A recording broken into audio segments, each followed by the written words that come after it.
श्री गणेशाय नमः। जय श्री कृष्ण, राधे राधे। नमस्कार दोस्तों, आज इस वीडियो में मैं आपको सुनाने वाली हूँ कार्तिक शुक्ल पक्ष की प्रतिपदा से लेकर कार्तिक पूर्णिमा तक सुने जाने वाली कुछ पौराणिक और दुर्लभ कथाएं। तो चलिए दोस्तों, कथा शुरू करते हैं। दोस्तों, आश्विन माह के बाद कार्तिक का महीना शुरू हो जाता है। यह माह भगवान विष्णु को समर्पित है। कार्तिक के महीने में स्नान दान और उपवास करने से सभी कष्टों से मुक्ति बहुत आसानी से मिल जाती है। इस महीने में भगवान शिव, विष्णु तथा कार्तिकेय और तुलसी की पूजा का विधान है। अक्षय पुण्य की प्राप्ति के लिए इस महीने में माँ लक्ष्मी की विशेष पूजा की जाती है। तो दोस्तों, कथा इस प्रकार है। दोस्तों, एक नगर में एक ब्राह्मण दंपति रहते थे। वे दोनों प्रतिदिन 7 कोस दूर गंगा और यमुना नदी में स्नान करने जाते थे। इतनी दूर आने जाने से ब्राह्मण की पत्नी थक जाती थी। एक दिन उसने अपने पति से कहा कि हमारा एक पुत्र होता तो कितना अच्छा रहता। पुत्र के बहू आती तो हमें घर वापस जाने पर खाना बना हुआ मिलता और बहू घर का काम भी कर देती। अपनी पत्नी का बात सुनकर ब्राह्मण ने कहा कि तूने बात तो सही कही है, चल मैं तेरे लिए बहू ला ही देता हूँ। ब्राह्मण ने कहा कि एक पोटली में आटा डालकर कुछ मोहरे रख दे। ब्राह्मण के कहे अनुसार उसने पोटली बांध कर दे दी। पोटली लेकर ब्राह्मण चला गया। ब्राह्मण सफर के दौरान यमुना के किनारे बहुत ही सुंदर लड़कियों को देखा। वे रेत में घर बनाकर खेल रहे थे। उनमें से एक लड़की ने कहा कि मैं अपना घर नहीं बिगाड़ूंगी, मुझे तो रहने के लिए ये घर चाहिए। लड़की की बात सुनकर ब्राह्मण मन ही मन सोचने लगा कि बहू बनाने के लिए यह लड़की उचित है। जब वह लड़की जाने लगी तो ब्राह्मण भी उसके पीछे पीछे उसके घर तक चला गया। वहां जाकर ब्राह्मण ने उस लड़की से कहा कि बेटी, कार्तिक मास चल रहा है, लेकिन मैं किसी के घर खाना नहीं खाता। मैं अपने साथ आटा लेकर आया हूँ। तुम अपनी माता से पूछो कि क्या वह मेरे लिए आटा छान कर 4 रोटी बना देगी। यदि वह मेरा आटा छान कर रोटी बनाएगी तो ही मैं रोटी खा लूंगा। लड़की ने जाकर अपने माँ को यह सारी बात बताई। माँ ने कहा कि उचित है, जाकर ब्राह्मण देव से कह दो कि वह अपना आटा दे दे, मैं रोटी बना दूंगी। जब वह आटा छानने लगे तो आटे में से मोहरे निकली। वह सोचने लगी कि जिसके आटे में इतनी मोहरे है उसके घर में कितनी मोहरे होंगी। जब ब्राह्मण खाना खाने बैठा तो लड़के के माँ ने उस ब्राह्मण से पूछा, क्या आपका कोई लड़का है और क्या आप उस लड़के के सगाई करने जा रहे हो? यह सुनकर ब्राह्मण ने कहा कि मेरा लड़का तो काशी में पढ़ने गया हुआ है, लेकिन यदि तुम कहो तो खांड कटोरे से विवाह करके तेरी बेटी को अपने साथ ले जाओ। लड़के के माँ ने कहा कि ठीक है ब्राह्मण देव। इस पर लड़के के माँ ने लड़की की खांड कटोरे से शादी करके ब्राह्मण के साथ भेज दिया। ब्राह्मण ने घर आकर कहा कि रामू की माँ, दरवाजा खोल कर देख, मैं तेरे लिए बहू लेकर आया हूँ। ब्राह्मण की पत्नी भीतर से ही बोली कि हमारे तो कोई बेटा बेटी नहीं है, तो बहू कहाँ से आए? दुनिया तो ताने मारते ही थी, अब आप भी मारने लगे। ब्राह्मण ने कहा कि तू दरवाजा खोल कर तो देख। जब ब्राह्मणी ने दरवाजा खोला तो सामने बहू को खड़ी देखा। उसने बहू का स्वागत किया और आदर सत्कार से अंदर ले गई। अब जब ब्राह्मण अपनी पत्नी के साथ नदी स्नान करने जाता तो पीछे से बहू घर का सारा काम करके और खाना बना कर रखती थी। वह उनके कपड़े धोती और रात को हाथ पैर भी दबाती थी। इस तरह बहुत दिन बीत गए। ब्राह्मणी ने अपने बहू से कहा कि बहू, कभी भी चूल्हे की आग मत बुझने देना और मटके का पानी खत्म मत होने देना। परंतु एक दिन चूल्हे की आग बुझ गई।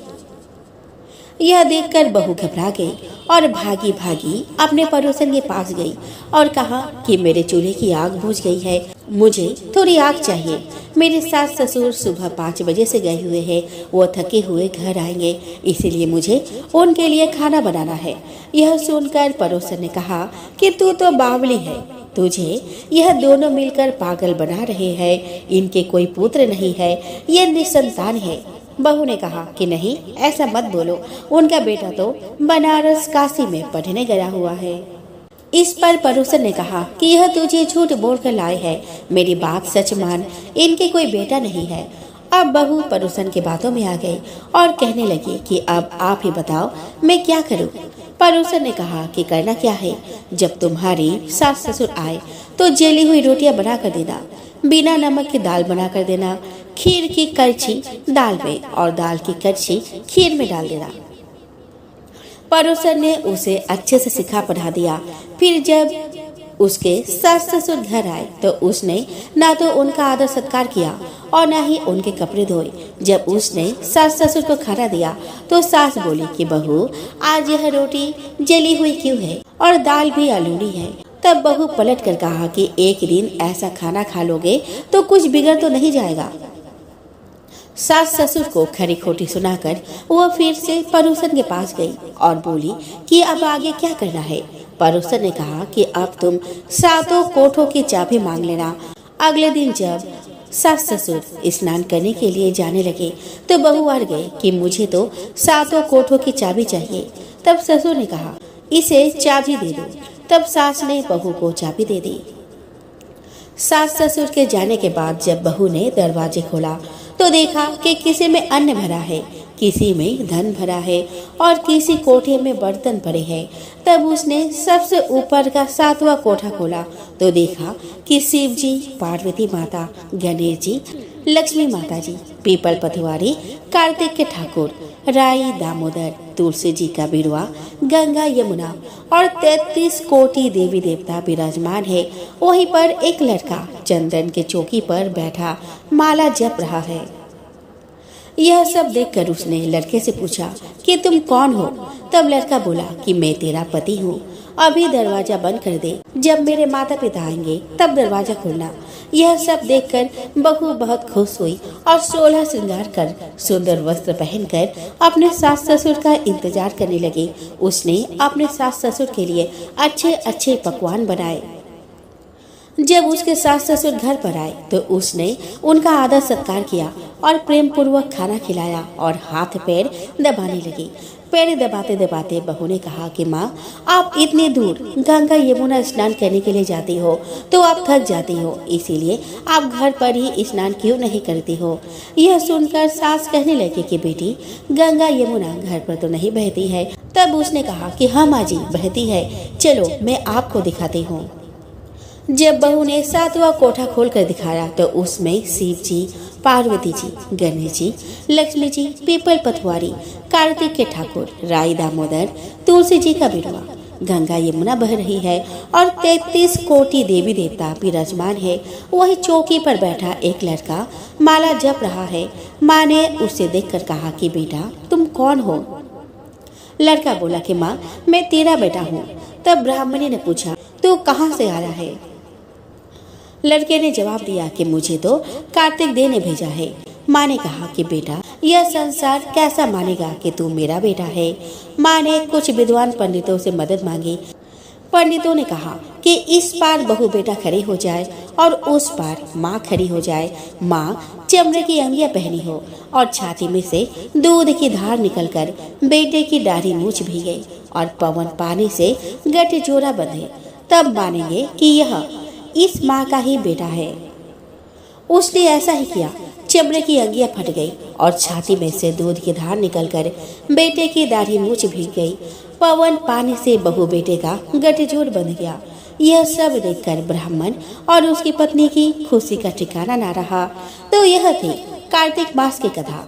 हे कार्तिक के ठाकुर, जैसे ब्राह्मण और ब्राह्मणी को बहू बेटा दिया वैसा सबको देना। कार्तिक मास की कथा कहने, सुनने और हुंकार भरने वाले सब पर कृपा करना।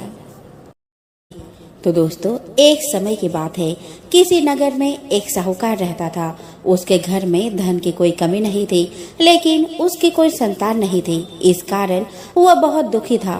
पुत्र प्राप्ति के लिए वह प्रत्येक सोमवार व्रत रखता था और पूरी श्रद्धा के साथ शिव मंदिर जाकर भगवान शिव और पार्वती जी की पूजा करता था। उसकी भक्ति देखकर एक दिन माँ पार्वती प्रसन्न हो गई और भगवान शिव से उस साहूकार की मनोकामना पूर्ण करने का आग्रह किया। पार्वती जी की इच्छा सुनकर भगवान शिव ने कहा कि हे पार्वती, इस संसार में हर प्राणी को उसके कर्मों का फल मिलता है और जिसके भाग्य में जो हो उसे भोगना ही पड़ता है। लेकिन पार्वती जी ने साहूकार की भक्ति का मान रखने के लिए उसकी मनोकामना पूर्ण करने की इच्छा जताई। माता पार्वती के आग्रह पर शिव जी ने साहूकार को पुत्र प्राप्ति का वरदान तो दिया, लेकिन साथ ही यह भी कहा कि उसके बालक की आयु केवल 12 वर्ष होगी। माता पार्वती और भगवान शिव की बातचीत को साहूकार सुन रहा था। उसे ना तो इस बात की खुशी थी और ना ही दुख। वो पहले की भांति ही शिव जी की पूजा करता रहा। कुछ समय बाद साहूकार के घर एक पुत्र का जन्म हुआ। जब वह बालक 11 वर्ष का हुआ तो उसे पढ़ने के लिए काशी भेज दिया गया। साहूकार ने पुत्र के मामा को बुलाकर उसे बहुत सारा धन दिया और कहा कि तुम इस बालक को काशी विद्या प्राप्ति के लिए ले जाओ और मार्ग में यज्ञ कराना। जहाँ भी यज्ञ कराओ वहाँ ब्राह्मणों को भोजन कराना और दक्षिणा देते हुए जाना। दोनों मामा भांजे इसी तरह यज्ञ कराते और ब्राह्मण को दान दक्षिणा देते काशी की ओर चल पड़े। रात में एक नगर पड़ा जहाँ नगर के राजा की कन्या का विवाह था, लेकिन जिस राजकुमार से उसका विवाह होने वाला था वह एक आंख से काना था। राजकुमार के पिता ने अपने पुत्र के काना होने की बात को छुपाने के लिए एक चाल चली। साहूकार के पुत्र को देखकर उसके मन में एक विचार आया। उसने सोचा कि क्यों ना इस लड़के को दूल्हा बनाकर राजकुमारी से विवाह करा दूं। विवाह के बाद इसको धन देकर विदा कर दूंगा और राजकुमारी को अपने नगर ले जाऊंगा। लड़के को दूल्हे के वस्त्र पहनाकर राजकुमारी से विवाह करा दिया गया, लेकिन साहूकार का पुत्र ईमानदार था। उसे यह बात न्याय संगत नहीं लगी।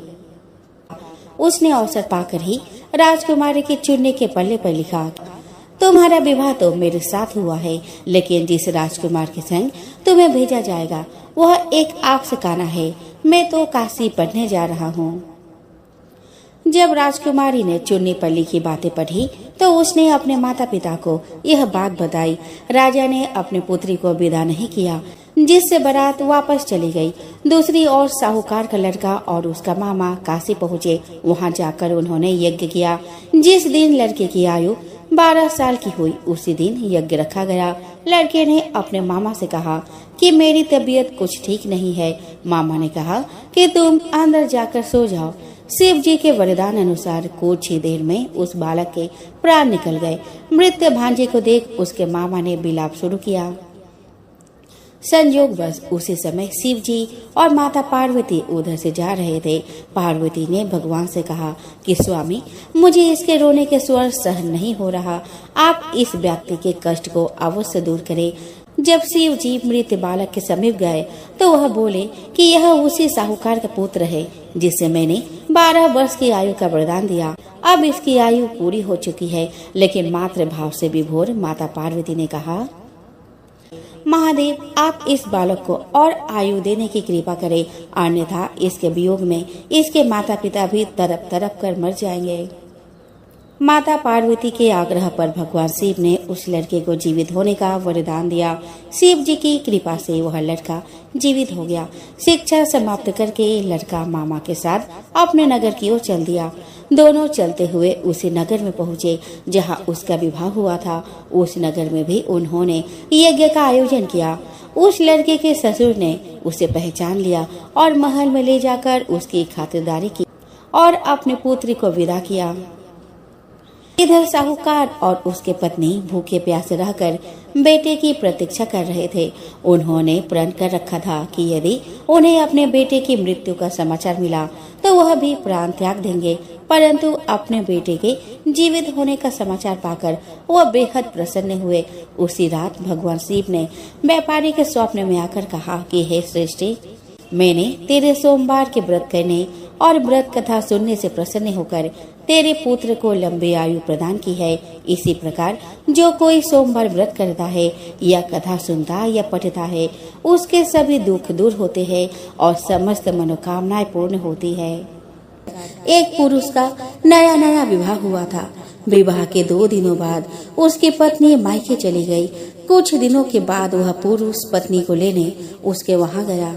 बुधवार को जब वह पत्नी के साथ लौटने लगा तो ससुराल पक्ष ने उसे रोकने के प्रयत्न किया और कहा कि विदाई के लिए बुधवार शुभ नहीं होता, लेकिन वह नहीं माना और पत्नी के साथ चल पड़ा। नगर के बाहर पहुंचने पर पत्नी को प्यास लगी। पुरुष लौटा लेकर पानी के तलाश में चल पड़ा। पत्नी एक पेड़ के नीचे बैठ गई। थोड़ी देर बाद पुरुष पानी लेकर वापस लौटा। तब उसने देखा कि उसकी पत्नी किसी के साथ हंस हंस कर बातें कर रही है और उसके लोटे से पानी पी रही है।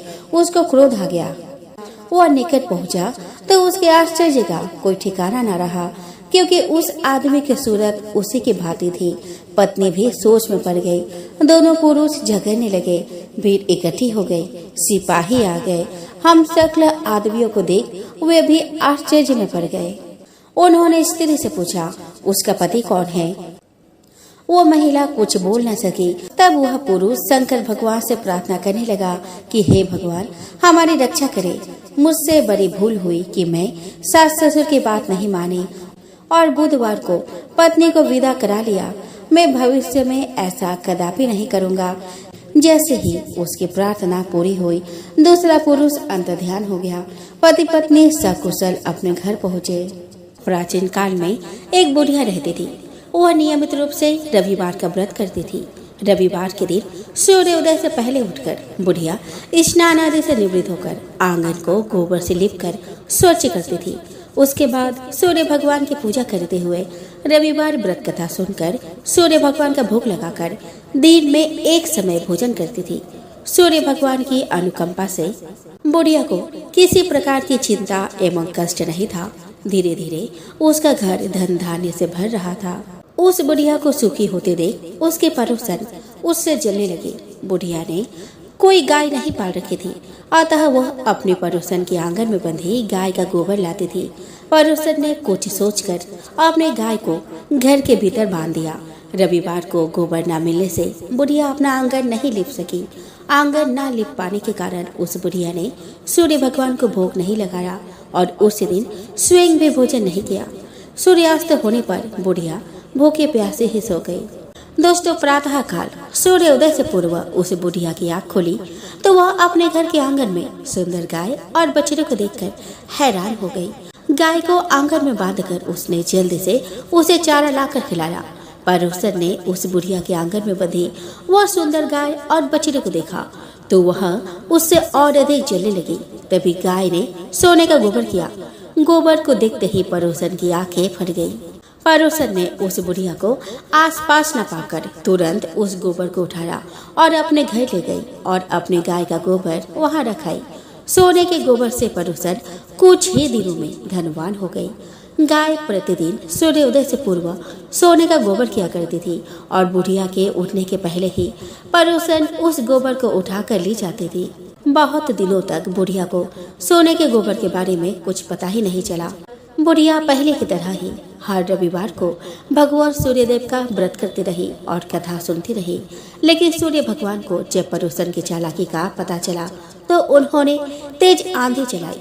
आंधी का प्रकोप देखकर बुढ़िया ने गाय को घर के भीतर बांध दिया। सुबह उठकर बुढ़िया ने सोने का गोबर देखा तो उसे बहुत आश्चर्य हुआ। दोस्तों, उस दिन के बाद से बुढ़िया गाय को घर के भीतर बांधने लगी। सोने के गोबर से बुढ़िया कुछ ही दिन में बहुत धनी हो गई। उस बुढ़िया के धनी होने से पड़ोसन बुरी तरह से जल भूनकर राख हो गई। उधर पड़ोसन ने देखा कि बुढ़िया गाय को तो घर के भीतर बांधने लगी है और उसका सोने का गोबर उठाने का काम नहीं हो रहा, तो वह ईर्ष्या और दाह से जल उठी और कुछ उपाय न देखकर पड़ोसन ने उस देश के राजा के सभा में जाकर कहा कि महाराज, मेरे पड़ोस में एक वृद्धा के पास एक ऐसा गाय है जो आप जैसे राजाओं के ही योग्य है।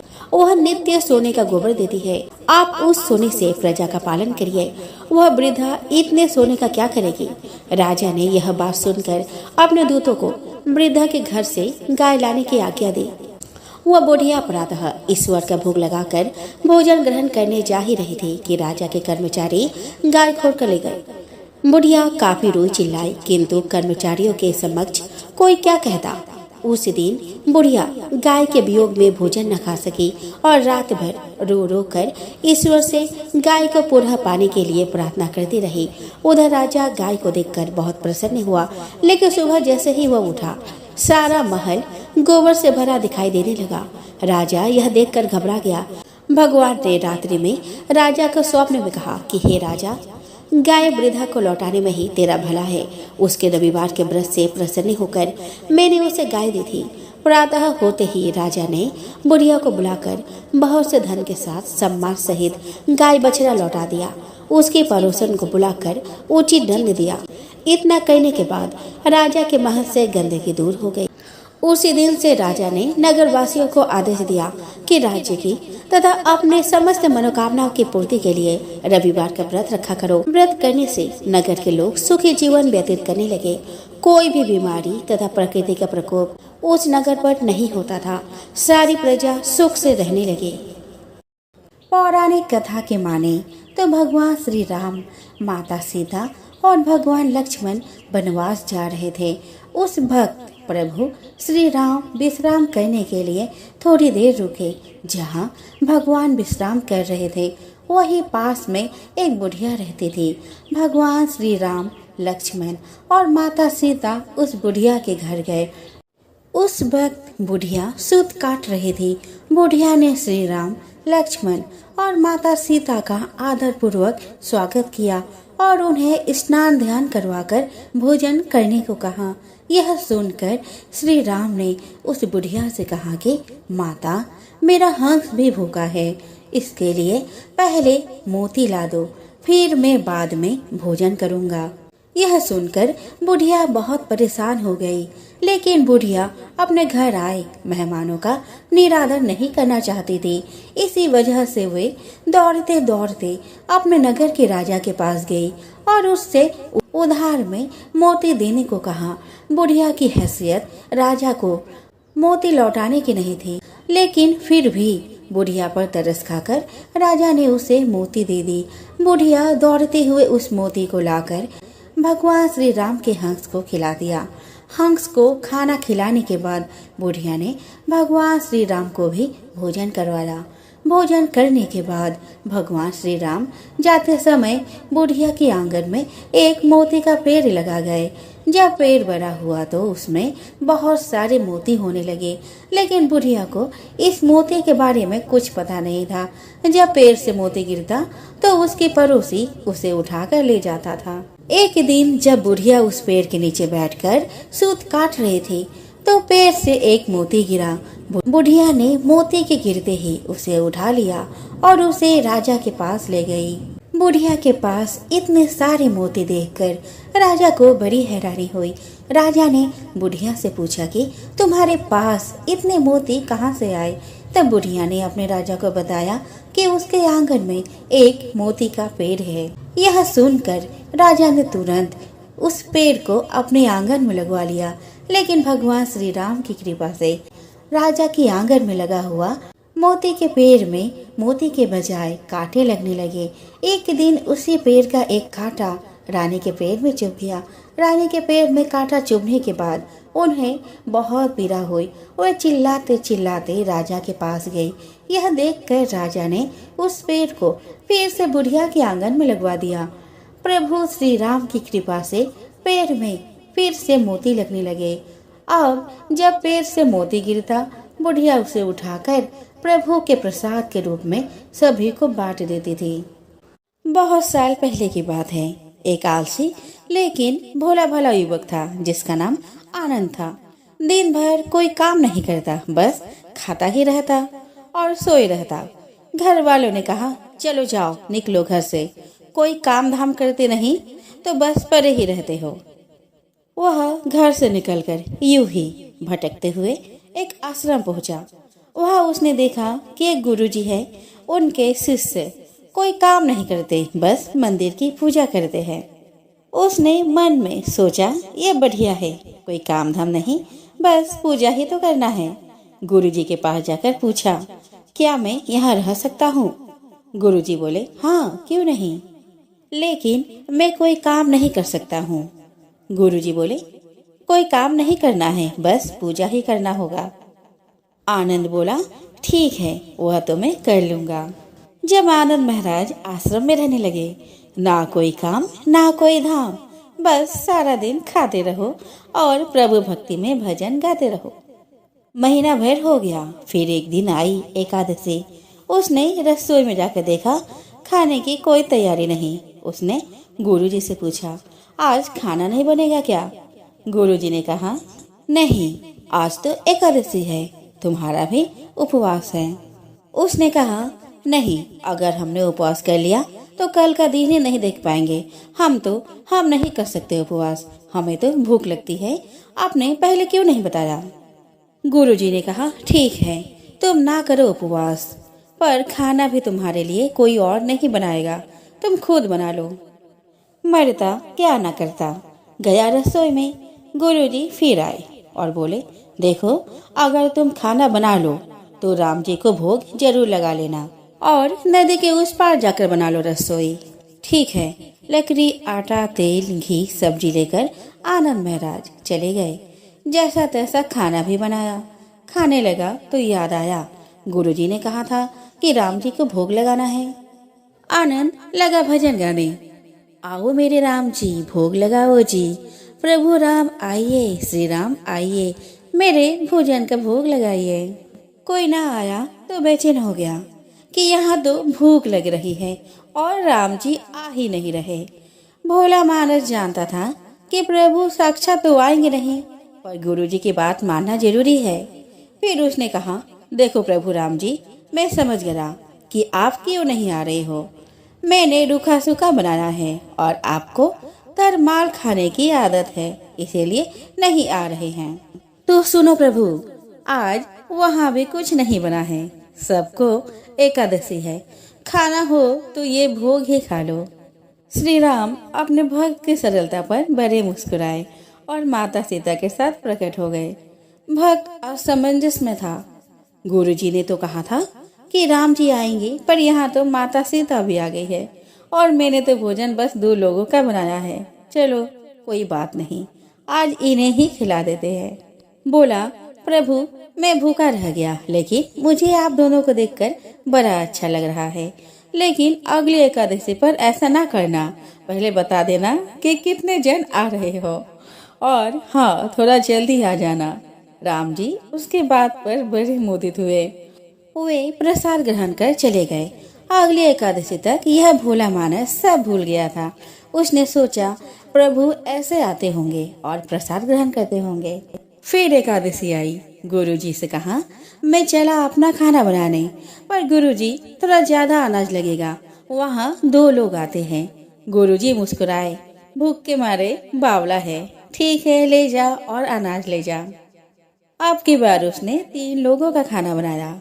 फिर गुहार लगाई, प्रभु राम आइए, सीताराम आइए, मेरे भोजन का भोग लगाइए। प्रभु की महिमा भी निराली है। भक्त के साथ कौतुक करने में उन्हें भी बड़ा मजा आता है। इस बार वे अपने भाई लक्ष्मण, भरत, शत्रुघ्न और हनुमान जी को लेकर आए। भक्त को चक्कर आ गए। यह क्या हुआ? एक का भोजन बनाया तो 2 आए, आज 2 का खाना ज्यादा बनाया तो पूरा खानदान आ गया। लगता है आज भी भूखा ही रहना पड़ेगा। सबको भोजन लगाया और बैठे बैठे देखता रहा। अनजाने ही उसकी भी एकादशी हो गई। फिर अगली एकादशी आने से पहले गुरुजी से कहा, गुरुजी, ये आपके प्रभु राम जी अकेले क्यों नहीं आते? हर बार कितने सारे लोग ले आते हैं, इस बार अनाज ज्यादा देना। गुरुजी को लगा कहीं ये अनाज बेचता तो नहीं है, देखना पड़ेगा जाकर। भंडारी से कहा, इसे जितना अनाज चाहिए दे दो, और वहाँ छुप कर उसे देखने चल पड़े। इस बार आनंद ने सोचा, खाना पहले नहीं बनाऊंगा, पता नहीं कितने लोग आ जाए, पहले बुला लेता हूँ फिर बनाता हूँ। उसने प्रभु राम का गुहार लगाई, प्रभु राम आइए, श्री राम आइए, मेरे भोजन का भोग लगाइए। सारा राम दरबार मौजूद। इस बार तो हनुमान जी भी साथ आए, लेकिन यह क्या, प्रसाद तो तैयार ही नहीं। भक्त ठहरा भोला भाला, बोला, प्रभु इस बार मैंने खाना नहीं बनाया। प्रभु ने पूछा, क्यों? मुझे मिलेगा तो नहीं, फिर क्या फायदा बनाने का। आप ही बना लो और खुद ही खा लो। राम जी मुस्कुराए। सीता माता भी गदगद हो गई। उसके मासूम जवाब से लक्ष्मण जी बोले, क्या करे प्रभु? प्रभु बोले, भक्त की इच्छा है, पूरी तो करनी पड़ेगी, चलो लग जाओ काम में। लक्ष्मण जी ने लकड़ी उठाई। माता सीता आटा सानने लगे। भक्त एक तरफ बैठकर देखता रहा। माता सीता रसोई बना रहे थे तो कई ऋषि मुनि, यक्ष, गंधर्व प्रसाद लेने आने लगे। इधर गुरुजी ने देखा खाना तो बना नहीं, भक्त एक कोने में बैठा है। पूछा, बेटा क्या बात है, खाना क्यों नहीं बनाया? वह बोला, अच्छा किया गुरुजी आप आ गए, देखिए कितने लोग आए हैं प्रभु के साथ। गुरुजी बोले, मुझे तो कुछ नहीं दिख रहा तुम्हारे और अनाज के सिवा। भक्त ने माथा पकड़ लिया। एक तो इतनी मेहनत करवाते हैं प्रभु, भूखा भी रखते हैं और ऊपर से गुरु को दिख भी नहीं रहे, ये और बड़ी मुसीबत है। वह प्रभु से कहा, आप गुरु को क्यों नहीं दिख रहे हैं? प्रभु बोले, मैं उन्हें नहीं देख सकता। क्यों? वे तो बड़े पंडित हैं, ज्ञानी हैं, विद्वान हैं, उन्हें तो बहुत कुछ आता है, उनको क्यों नहीं दिखते आप? प्रभु बोले, माना कि उनको सब आता है, पर वे सरल नहीं तुम्हारे तरह, इसलिए उनको नहीं दिख सकता। आनंद ने गुरु से कहा, गुरुजी प्रभु कह रहे हैं आप सरल नहीं है, इसलिए आपको नहीं दिखेंगे। गुरुजी रोने लगे। वाकई मैंने सब कुछ पाया पर सरलता नहीं पा सका तुम्हारी तरह, और प्रभु तो मन की सरलता से ही मिलते हैं। प्रभु प्रकट हो गए और गुरु को भी दर्शन दिए। इस तरह एक भक्त के कहने पर प्रभु ने रसोई भी बनाई। यह भक्ति कथा लोक श्रुति पर आधारित है। दोस्तों, प्राचीन समय की बात है। एक बार एक गांव में एक गरीब ब्राह्मण रहता था। वह ब्राह्मण नियमित रूप से श्री विष्णु का पूजन किया करता था। उसके पूजा भक्ति से प्रसन्न होकर उसे भगवान श्री विष्णु ने दर्शन दिए और ब्राह्मण से अपनी मनोकामना मांगने के लिए कहा। ब्राह्मण ने लक्ष्मी जी का निवास अपने घर में होने की इच्छा जाहिर की। यह सुनकर विष्णु जी ने लक्ष्मी जी की प्राप्ति का मार्ग ब्राह्मण को बता दिया, जिसमें श्री हरि ने बताया कि मंदिर के सामने एक स्त्री आती है जो यहाँ आकर उपले थापती है। तुम उसे अपने घर आने का आमंत्रण देना और वह स्त्री ही देवी लक्ष्मी है। देवी लक्ष्मी जी के तुम्हारे घर आने के बाद तुम्हारा घर धन और धान्य से भर जाएगा। यह कहकर विष्णु जी चले गए। अगले दिन वह सुबह 4 बजे ही मंदिर के सामने बैठ गया। लक्ष्मी जी उपले थापने के लिए आई तो ब्राह्मण ने उनसे अपने घर आने का निवेदन किया। ब्राह्मण की बात सुनकर लक्ष्मी जी समझ गई कि यह सब विष्णु जी के कहने से हुआ है। लक्ष्मी जी ने ब्राह्मण से कहा कि तुम महालक्ष्मी व्रत करो। 16 दिन तक व्रत करने और 16वें दिन रात्रि को चंद्रमा को अर्घ्य देने से तुम्हारा मनोरथ पूरा होगा। ब्राह्मण ने देवी के कहे अनुसार व्रत और पूजन किया और देवी को उत्तर दिशा की ओर मुँह करके पुकारा। लक्ष्मी जी ने अपना वचन पूरा किया। दोस्तों, उस दिन से यह व्रत विधि विधान से करने से व्यक्ति की मनोकामना पूरी होती है। जालंधर संस्कृत में जिसका अर्थ है पानी धारण करने वाला, भगवान शिव की तीसरे आंख से निकलने वाला क्रोध से पैदा हुआ एक शक्तिशाली राक्षस था। भगवान शिव ने देवराज इंद्र को उनके अहंकार को नष्ट करने के लिए अपनी तीसरी आंख खोली। हालांकि देवराज इंद्र बच गए और तीसरी आंख से निकला ऊर्जा को भगवान शिव ने समुद्र में फेंक दिया, जिससे जालंधर का जन्म हुआ। इसीलिए इन्हें शिव पुत्र भी कहा जाता है। ऊर्जा एक लड़के के रूप में विकसित हुई और उसका पालन पोषण समुद्र द्वारा और बाद में शुक्राचार्य द्वारा किया गया। उन्होंने एक धर्मपरायण महिला वृंदा से विवाह किया। वृंदा, जो भगवान विष्णु की भक्त थी, अपने राक्षस पति के प्रति भी वफादार थी। जालंधर की शक्ति उसके पत्नी वृंदा थी, जिसके पति व्रत धर्म के कारण सभी देवी देवता मिलकर भी जालंधर को पराजित नहीं कर सके और जालंधर ने स्वर्ग, भूलोक और पाताल लोक पर विजय प्राप्त कर ली। जलंधर को अपनी ताकत पर घमंड हो गया। वह वृंदा की उसके प्रति भक्ति की उपेक्षा करके देवताओं की स्त्रियों को परेशान करने लगा। पुराण की कथा के अनुसार जलंधर भगवान विष्णु से देवी लक्ष्मी को छीनना चाहता था, इसीलिए उसने बैकुंठ पर हमला किया। लेकिन लक्ष्मी जी ने जलंधर से कहा कि हम दोनों जल से उत्पन्न हुए हैं, इसीलिए हम भाई बहन हैं। जलंधर देवी लक्ष्मी की बातों से प्रभावित हुआ और देवी लक्ष्मी को अपने बहन मानकर बैकुंठ छोड़कर चला गया। इसके बाद वो कैलाश पर्वत पर गए और देवी पार्वती से अपने पत्नी बनने का आग्रह करने लगे। इससे देवी पार्वती क्रोधित हो गई और महादेव को जलंधर से युद्ध करना पड़ा। वृंदा के सतीत्व के कारण जलंधर पर किया गया भगवान शिव का हर वार निष्फल हो गया। देवताओं ने योजना बनाई और भगवान विष्णु जलंधर का वेश बनाकर वृंदा के पास पहुँचे। वृंदा भगवान विष्णु को अपना पति समझकर उनके करीब आ गई और इससे वृंदा का पतिव्रत धर्म टूट गया और भगवान शिव ने जलंधर का वध कर दिया। इस पुराण के अनुसार कहीं भी जलंधर को शिव पुत्र के रूप में मान्यता नहीं दी गई है। जलंधर के बारे में अन्यत्र भी उल्लेख मिलता है कि समुद्र मंथन के दौरान देवी लक्ष्मी के साथ जलंधर भी उत्पन्न हुआ था। पद्म पुराण, शिव पुराण और स्कंद पुराण में राक्षस जलंधर के जन्म के बारे में बहुत कुछ बताया गया है। शिव पुराण में बताया गया है कि एक बार देवराज इंद्र समेत अन्य देवताओं ने भगवान शिव की परीक्षा लेनी चाहिए। देवराज इंद्र देवताओं के गुरु बृहस्पति भगवान के साथ कैलाश पर्वत पहुँचे।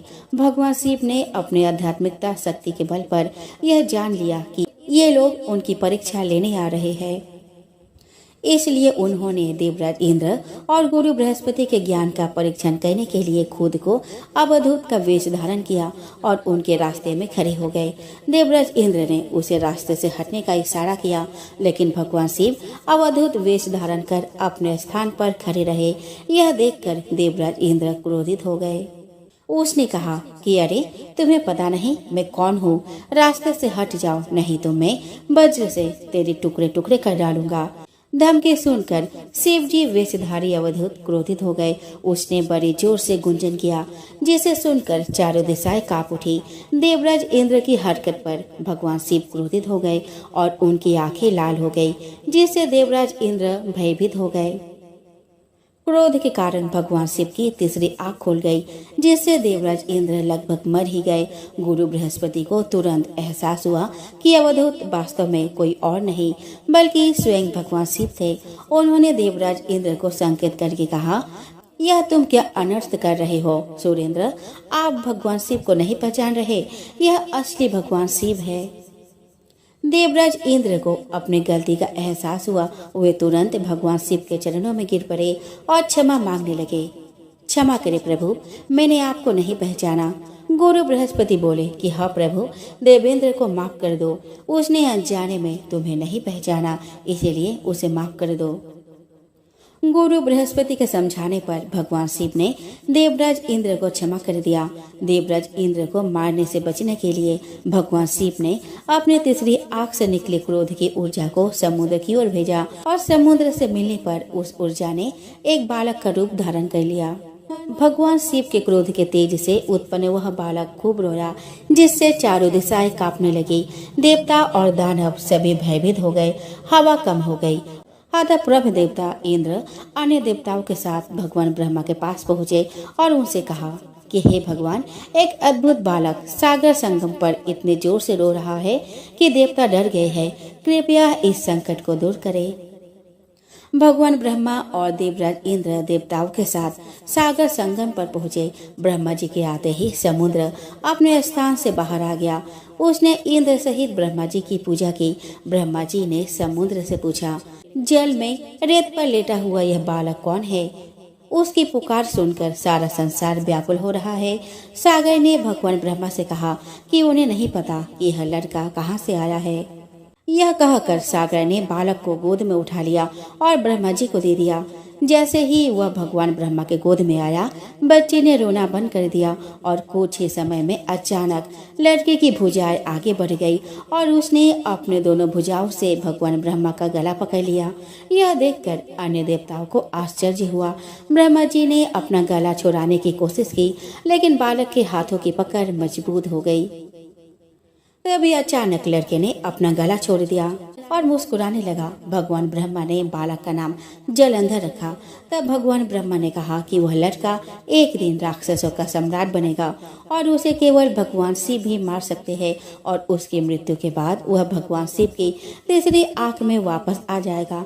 बालक का नामकरण कर उसे समुद्र को सौंपकर सभी देवता अपने अपने लोक लौट आए। जब बालक थोड़ा बड़ा हुआ तो ब्रह्मा जी की आज्ञा से दैत्यों के गुरु ऋषि शुक्राचार्य उसे शिक्षा देने लगे। शीघ्र ही लड़का जवान हो गया। शुक्राचार्य ने जलंधर को राक्षसों का सम्राट बना दिया और उसका विवाह कालनेमी नामक राक्षस की पुत्री वृंदा से कर दी गई। वृंदा एक धर्मपरायण महिला थी। उसे भगवान ब्रह्मा से वरदान मिला था, जब तक उसके सतीत्व कायम रहेगी कोई भी देवता या दानव उसके पति को नुकसान नहीं पहुंचा सकेगा या उसके पति का बाल भी बांका नहीं कर सकेगा। जलंधर ने न्याय और कुलीनता से शासन किया। उनकी पत्नी वृंदा हर मामले में उनका सहयोग करती थी। कहा जाता है कि जलंधर की शक्ति का राज उसकी पतिव्रता पत्नी थी। वृंदा के पतिव्रत धर्म के कारण देवता भी जलंधर को परास्त न कर सके, जिससे जलंधर को बहुत अभिमान हो गया। उसे लगा कि कोई उसे नुकसान नहीं पहुंचा सकता या जीत नहीं सकता। जलंधर ने अपने पूरे जीवन में कई गलतियां की, परंतु वृंदा के पतिव्रत धर्म के अवहेलना करना उसकी सबसे बड़ी भूल थी। उसने देवताओं की पत्नियों को परेशान करना शुरू कर दिया, यहाँ तक कि एक बार उसने बैकुंठ पर भी आक्रमण कर लक्ष्मी जी को प्राप्त करने का प्रयास किया। तब लक्ष्मी जी ने जलंधर से कहा कि हम दोनों जल से उत्पन्न हुए हैं, इसीलिए उनके बीच भाई बहन का रिश्ता है। लक्ष्मी जी की बात सुनकर जलंधर बैकुंठ से वापस चला गया। एक दिन आचार्य शुक्र जलंधर के दरबार में आए। जलंधर ने आचार्य के चरणों की पूजा की और उन्हें ऊंचे आसन पर बिठाया और पूछा, आचार्य, हमारे यहाँ राहु नाम का एक नायक है, मैं जानना चाहता हूँ उसका सिर आखिर क्यों काटा गया। आचार्य शुक्र कहते हैं कि हे दैत्यराज, राहु का सिर भगवान विष्णु ने अपने सुदर्शन चक्र से काट दिया है। जलंधर बोलता है, लेकिन क्यों आचार्य, राहु ने ऐसा क्या काम किया था। जवाब में शुक्राचार्य ने उन्हें समुद्र मंथन की पूरी कहानी बताई और कहा कि उनका अपराध यह था कि उन्होंने देवताओं के पंक्ति में बैठकर छल से अमृत पी लिया था। यह सुनकर जलंधर कहता है, तो इसमें अपराध क्या हुआ आचार्य, आखिर अमृत निकला भी तो देवताओं और दानव के संयुक्त प्रयास से ही, फिर अकेले देवता ही उस अमृत को पीने का अधिकारी कैसे हो गए। आचार्य कहते हैं, इसमें भगवान विष्णु का भी छल था। राक्षस राज, समुद्र से जितने भी रत्न निकले उन्हें देवराज इंद्र ने ले लिया। यह सुनकर जलंधर क्रोधित हो गया और बोला कि मैं ऐसा बिल्कुल नहीं होने दूंगा। देवराज इंद्र मेरे पिता के रत्नों के स्वामी नहीं है, मैं स्वयं हूँ। देवताओं को समुद्र के रत्न लौटाने होंगे। इसके बाद शुक्राचार्य अपने आश्रम वापस चले गए और जलंधर ने धस्मर नामक राक्षस को बुलाकर इंद्रपुरी भेजा ताकि वह देवराज इंद्र को संदेश दे सके कि समुद्र मंथन से प्राप्त सभी रत्न उन्हें सौंप दे। घस्मर इंद्रपुरी पहुँचे। घस्मर ने देवराज इंद्र से कहा कि देवराज, मैं दैत्यराज जलंधर का संदेश लेकर उपस्थित हुआ हूँ। राक्षस राजा ने कहा है कि तुम उसके पिता के रत्न जो समुद्र मंथन के समय तुमने लिए थे उन्हें तुरंत लौटा दो। देवराज इंद्र आश्चर्य से बोले, रत्न? कौन से रत्न? राक्षस राजा से कहो कि वे रत्न देवताओं की कड़ी मेहनत के परिणाम है। राक्षस राजा से कहो कि ये रत्न देवताओं की कड़ी मेहनत का परिणाम है। घस्मर कहता है लेकिन देवताओं और राक्षसों दोनों ने ही बड़ी मेहनत की, फिर रत्न अकेले देवताओं को कैसे हो गया। रत्न सीधे लौटा दो, नहीं तो परिणाम बहुत भयानक होगा। यह सुनकर देवराज इंद्र क्रोधित हो गए और बोले, तुम्हारे पास इतना साहस है, तुम मुझे मेरे पुरी में ही धमकाते हो। रुको पापी, मैं तुम्हें सबक सिखाऊंगा। इतना कहकर देवराज इंद्र ने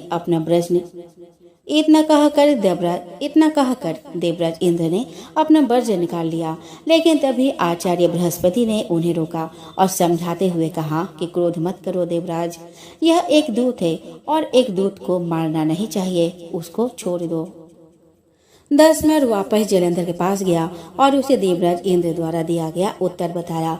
यह सुनकर जलंधर क्रोधित हो गया। उन्होंने तुरंत चारों दिशाओं में स्थित राक्षसों को संदेश भेजा कि वे तुरंत इंद्रपुरी पर आक्रमण करें। साथ ही अपने सेनापतियों शुभ और निशुंभ के साथ उसने इंद्रलोक पर चढ़ाई कर दी। जल्द ही राक्षसों की सेना इंद्र के नंदन वन में पहुंच गई और सैनिकों ने देवताओं पर हमला करना शुरू कर दिया। राक्षसों की टोलियां अमरावती को नष्ट और भ्रष्ट करने लगी। दोनों पक्षों के वीरों की लाशें जमीन पर गिरने लगी। देवताओं की ओर से आचार्य बृहस्पति और दानव की ओर से शुक्राचार्य घायल एवं मृत वीरों का उपचार करने लगे और वे पुनः जीवित होकर युद्ध करने लगे। युद्ध चलता रहा परंतु किसी भी पक्ष को विजय नहीं मिल सकी। इस पर जलंधर को क्रोध आ गया और वह शुक्राचार्य के पास जाकर बोला, गुरुदेव, संजीवनी विद्या तो आप ही जानते हैं, फिर ये देवता मरकर जीवित कैसे हो रहे हैं। शुक्राचार्य ने जवाब दिया कि दैत्यराज आचार्य बृहस्पति भी संजीवनी बूटी का प्रयोग करना जानते हैं। उन्होंने कई देवताओं को इस काम पर लगा दिया है कि वे द्रोणागिरी पर्वत से संजीवनी बूटी लाते रहे। यदि किसी तरह देवताओं ने द्रोणागिरी से जड़ी बूटी लाना बंद कर दिया तो गुरु बृहस्पति देवताओं को पुनर्जीवित नहीं कर पाएंगे। जलंधर कहता है, लेकिन इस रास्ते के लिए हमें अपनी सेना का एक बड़ा हिस्सा द्रोणागिरी पर्वत की ओर ले जाना होगा और यहाँ युद्ध भयंकर गति से चल रहा है। शुक्राचार्य कहते हैं, तो फिर द्रोणागिरी पर्वत को ही समुद्र में क्यों न डुबा दिया जाए। न रहेगा बांस और न बजेगी बांसुरी। शुक्राचार्य के आदेश पर जलंधर ने द्रोणागिरी पर्वत को समुद्र में डुबा दिया। इससे देवताओं को संजीवनी बूटी मिलना बंद हो गई। देवताओं में भय फैल गया। देवराज इंद्र भयभीत होकर आचार्य बृहस्पति के पास आए और बोले, हमारे वीर बहुत हताहत हो रहे हैं आचार्य, अब क्या होगा। इस प्रकार तो सभी देवता नष्ट हो जाएंगे। आचार्य बृहस्पति ने कहा कि मेरी सलाह मानो देवेंद्र, इस युद्ध को तुरंत रोको और अपनी सेना के साथ भागकर अपना जान बचाओ। जलंधर भगवान शिव के तेज से पैदा हुआ है, उसमें भगवान शिव की अपार शक्ति है। तुम अपनी जान बचाओ, बाद में जलंधर को मारने का कोई न कोई रास्ता निकलेगा। आचार्य बृहस्पति की सलाह मानकर देवता युद्ध से भाग गए और मेरी पर्वत की गुफाओं में छिप गए। शुभ निशुंभ सहित राक्षसों की सेना ने उनका पीछा किया, लेकिन देवता पर्वत की गुफाओं में पहुंचकर अदृश्य हो गए।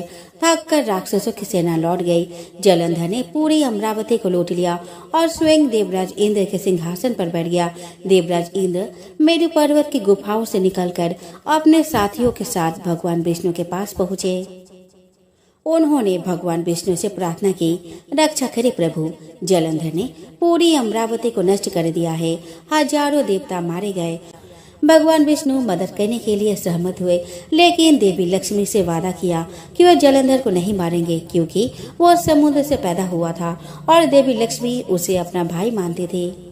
जलंधर के बीच भयंकर युद्ध हुआ। इस दौरान भगवान विष्णु युद्ध में जलंधर की वीरता से प्रभावित हुए। उन्होंने उससे युद्ध रोकने और अपनी इच्छा अनुसार कोई भी वरदान मांगने को कहा।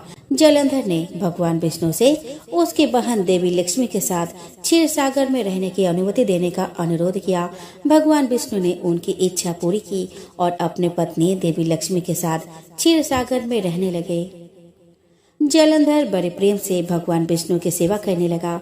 देवताओं और भगवान विष्णु से अपराजित होकर जलंधर तीनों लोकों का शासक बन गया। उनके पुण्य शासन से देवताओं को छोड़कर सारी प्रजा संतुष्ट थी। तब देवताओं ने जलंधर को हराने में मदद के लिए भगवान शिव से प्रार्थना की।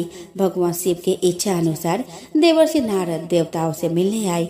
देवताओं ने उन्हें अपने दुख भरी कहानियां सुनाई।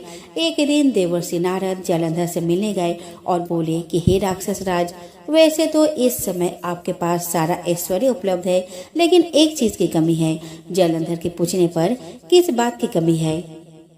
देवर्षि नारद ने उत्तर दिया कि यद्यपि आपकी पत्नी वृंदा स्वयं बहुत सुंदर है, लेकिन भगवान शिव की पत्नी माता पार्वती की बात तो कुछ और है और उन्होंने जलंधर को माता पार्वती को अपने पत्नी के रूप में पाने के लिए उकसाया। जलंधर जाल में फंस गया और उसने राहु को माता पार्वती का हाथ मांगने के लिए कैलाश पर्वत पर भेजा। भगवान शिव क्रोधित हो गए और राहु का वध करने वाले थे, लेकिन राहु ने क्षमा के लिए प्रार्थना की। वापस आकर राहु ने जलंधर को सारी बात बता दी। जलंधर ने अपने सेना के साथ कैलाश पर्वत पर आक्रमण कर दिया। देवताओं सहित भगवान शिव के गणों और राक्षसों के बीच भयंकर युद्ध हुआ। जब जलंधर को एहसास हुआ कि भगवान शिव युद्ध पर हावी हो रहे हैं, तो भगवान शिव के गणों का ध्यान भटकाने के लिए उसने अपनी जादुई शक्तियों से सुंदर अप्सराएं और गंधर्वों को बनाया। भगवान शिव के गण और देवता अप्सराओं की सुंदरता से मंत्रमुग्ध हो गए और लड़ना बंद करके उनका नृत्य और संगीत देखने लगे। इसी बीच जलंधर भगवान शिव का रूप धारण करके माता पार्वती के पास गया, लेकिन देवी पार्वती ने उसे पहचान लिया।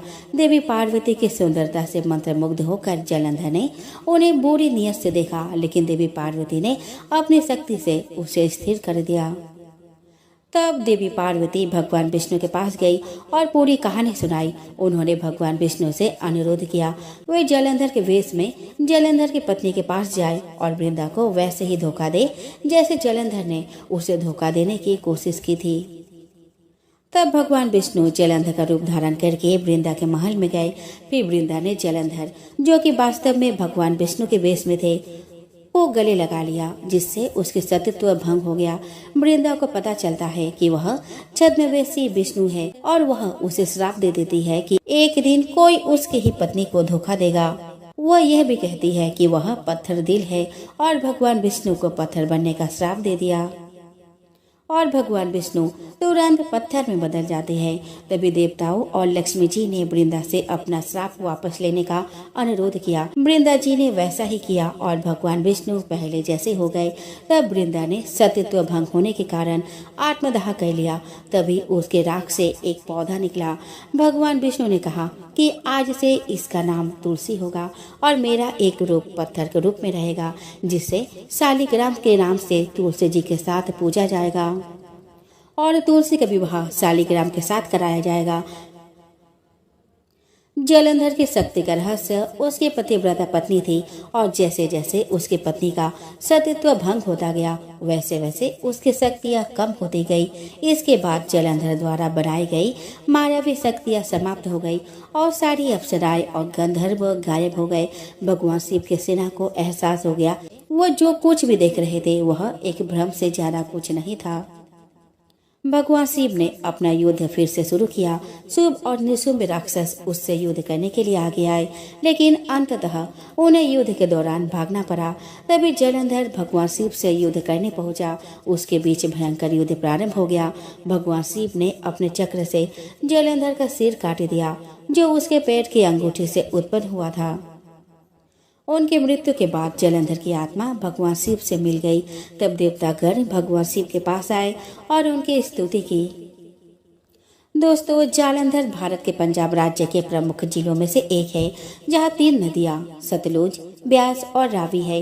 शहर के नामकरण के पीछे की पौराणिक कथा यह है कि ऐसा कहा जाता है कि वर्तमान जालंधर शहर राक्षस राजा जालंधर की राजधानी थी। जालंधर में आज भी दैत्यराज जालंधर की पत्नी देवी वृंदा का मंदिर मोहल्ला कोट किशनचंद में स्थित है। ऐसा माना जाता है कि यहाँ एक प्राचीन गुफा थी जो सीधे हरिद्वार तक जाती थी। इस मंदिर से जुड़ी पौराणिक कथा के अनुसार वृंदा ने आत्मदाह कर लिया था, जिसके बाद भगवान विष्णु ने उसका सतीत्व भंग कर दिया था और उसके राख के ऊपर तुलसी का पौधा पैदा हुआ। तुलसी जिन्हें भगवान विष्णु देवी लक्ष्मी से भी अधिक प्रिय मानते हैं, वह देवी वृंदा का ही एक रूप है। वृंदा देवी मंदिर के बारे में यह मान्यता प्रचलित है कि यहाँ 40 दिनों तक श्रद्धा पूर्वक पूजा करने से मनोकामनाएं पूरी होती है। जालंधर शहर के संबंध में पुराणों में उल्लेख मिलता है कि यहाँ 12 तालाब हुआ करते थे, जो शहर में प्रवेश करने के लिए नाव का सहारा लेना पड़ता था। इस स्थान की 4 दीवारी के बाहर एक पुराना तालाब था जो अन्नपूर्णा मंदिर को छूता था और एक तरफ ब्रह्मकुंड से घिरा था। आज भी यहाँ पुरानी छोटी ईंटों की सीढ़ियां बनी हुई है।